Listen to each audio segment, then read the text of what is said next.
Magandang araw po sa inyong lahat. Maraming salamat po sa pagpunta niyo ngayong umaga.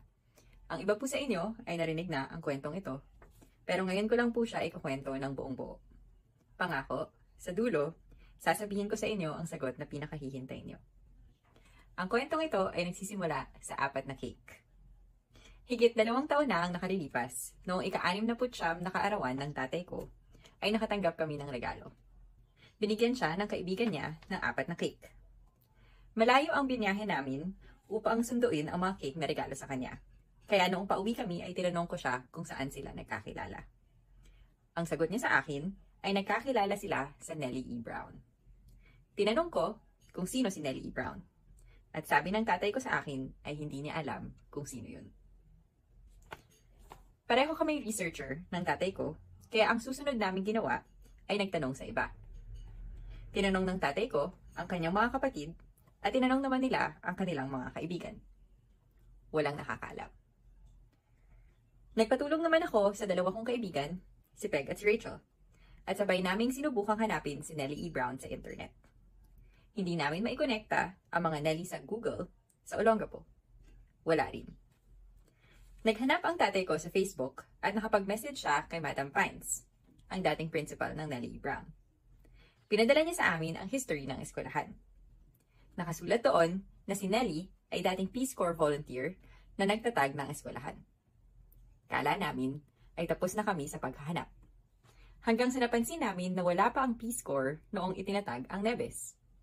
1953 ay may Nebes na, habang 1961 pa lamang itinatag ang Peace Corps. Kaya nagpatuloy kami sa paghahanap.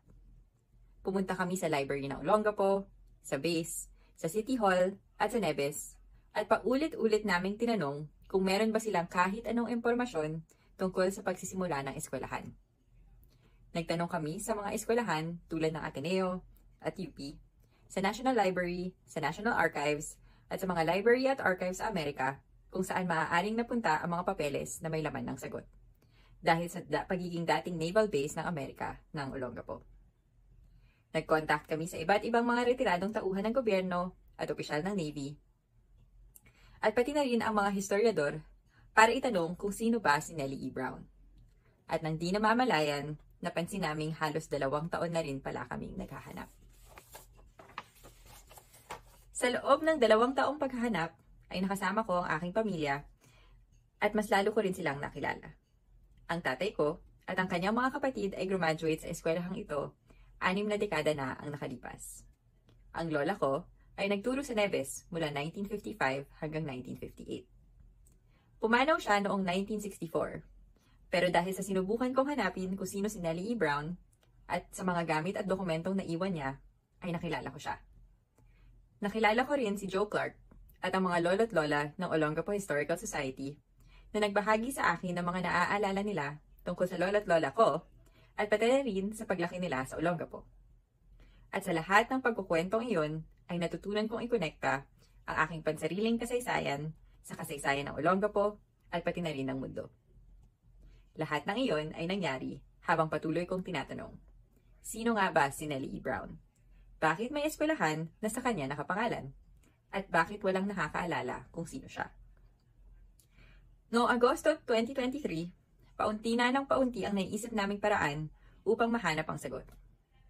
Nakapagtanong na kami sa dating senador, pabalik-balik na kami sa archives, nakailang sulat na sa iba't ibang opisina ng Navy, at nakapagtanong na rin sa US Embassy.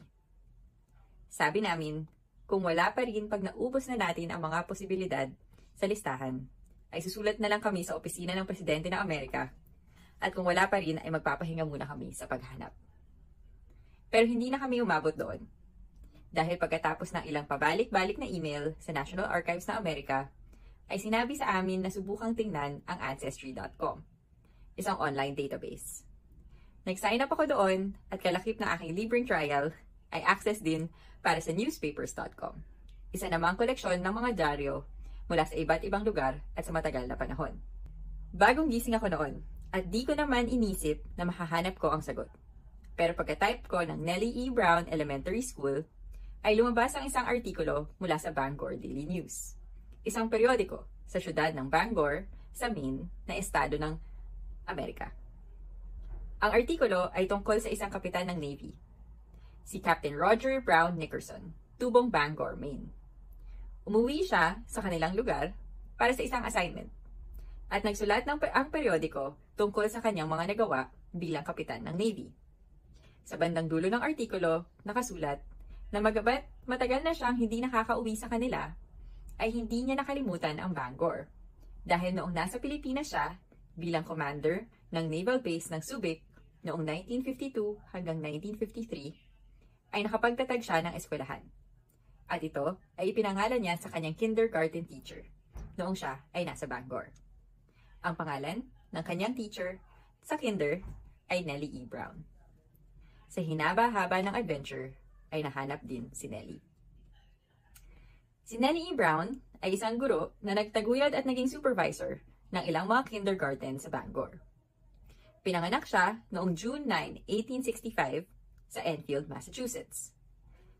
Graduate siya mula sa Mount Holyoke College noong 1888 at sa Chicago Kindergarten College noong 1896. Ginugol niya ang buhay niya sa pagsuporta sa pagtaguyod ng mga kindergarten sa Bangor, kung saan siya nagturo ng 26 na taon. Namatay siya noong February 26, 1954, isang taon pagkatapos siya alayan ng isang eskwelahan ng kanyang dating estudyante.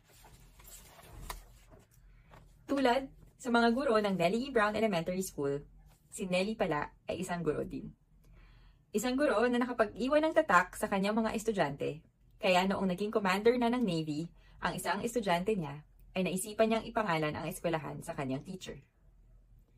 Ang kwento ng paghahanap kay Nellie ay hindi lamang tungkol kay Nellie at kay Commander Nickerson.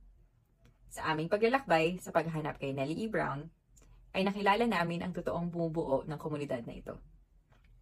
Ang mga guro noon at ngayon ng Nebes, ang mga alumni na nagtanungan sa isa't isa para mahanap ang sagot, ang mga lolo't lola ng Olongapo Historical Society at ng Olongapo na nagtago ng mga sinaunang dokumento at laging handang magkwento, ang mga opisyal ng barangay na sumusuporta sa mga pangangailangan ng eskwelahan at masigasig na gumagawa ng barangay report, ang mga librarian na naghanap ng mga dokumento upang makatulong, at ang mga opisyal ng munisipyo na naniniwala na importante ang katotohanan sa pagsasalaysay ng nakaraan.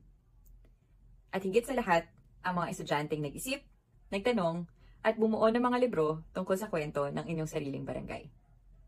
Kayo ang tunay na bumubuo ng Nellie E. Brown. Natapos na namin ang paghahanap, ngayon kayo naman ang magtutuloy ng kwento.